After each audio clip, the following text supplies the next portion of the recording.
Life After Lust, Chapter 18. The Courage of Self-Connection.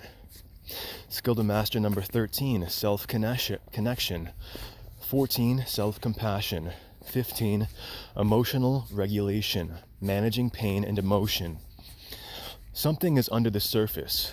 Can you feel it? You've sensed it many times, yet still don't know what it is. You keep moving forward, keep staying busy, keep ignoring it, keep pretending everything's fine. But it's not. Something is unsettled inside, but you're too busy to feel it. It's moments like this when addiction whispers messages like, escape there, and run here. And all of this is for what purpose? To keep running, keep escaping, keep distracting.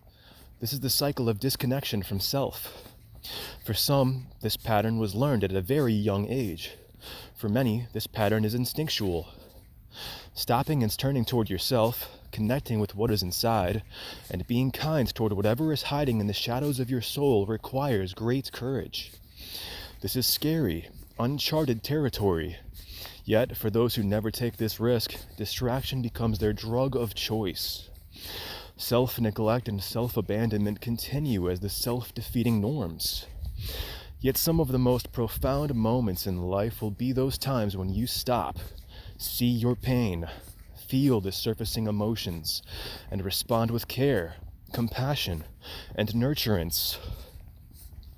This is tending to your wounds. This is attuning to the cries of your heart. Learning to effectively regulate emotion is foundational for those seeking recovery from sexual addiction. If you have never learned how to relate to yourself like this, consider beginning today. Instead of grabbing the laptop, the bottle, the drug, or the sugar, consider grabbing a pen and connecting with the emotions you are running from. This can be done through journaling your feelings. But the most powerful form of self-connection I've discovered is practicing self-compassion. Mastering self-compassion tools will help you stop the cycle of disconnection in its tracks. It helps you learn to connect and find the comfort you've always needed. This will be worth the time and effort. It is a monumental step on the path of recovery. Why self-compassion? Self-compassion is a powerful tool for recovering addicts, with multiple benefits.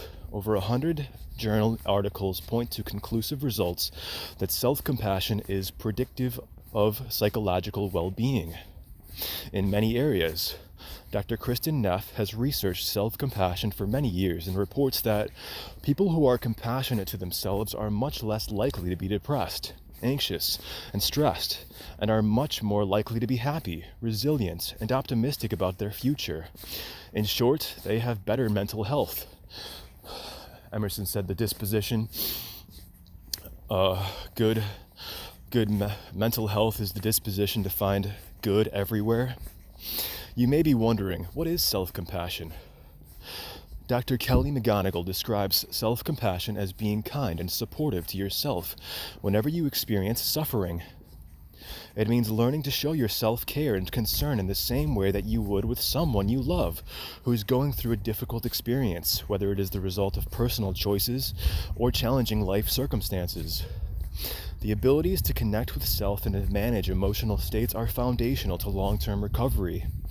In the book Addiction as an Attachment Disorder, Flores writes that until addicts develop the capacity to use their feelings as signals and to become emotionally intimate with themselves, they will continue to engage in their self-destructive and self-defeating behavior.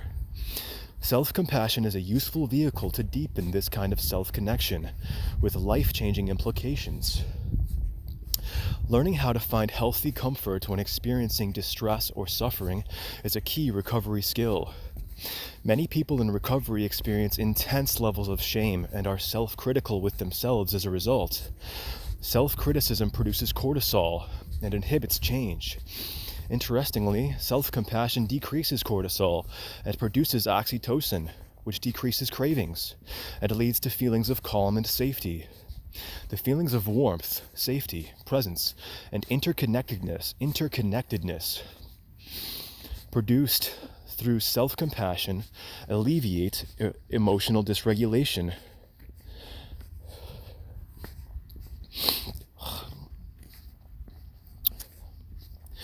providing significant help to suffering addicts. There are many exercises that help people begin to relate to themselves with self-compassion. One of the most potent self-compassion exercises available is called the self-compassion break. One version of this exercise is presented in the next chapter. It offers a quick opportunity to implement the 3 components of self-compassion: mindfulness, common humanity, and self-kindness. The self-compassion break is so simple that it may easily be minimized or disregarded. However, when used in moments of pain or suffering, this exercise proves to be one of the most effective tools we have at our disposal for regulating emotion, connecting with self, and experiencing comfort in difficult times. Another effective self-compassion tool is called the letter of self-compassion, explained in the neuroscience of change, which has been shown to decrease depression. As you practice the skill of self-compassion, may you experience deeper levels of peace, comfort, and healing as a result. May the practice of these and other self-compassion exercises lead you down the road to unprecedented and long-lasting change.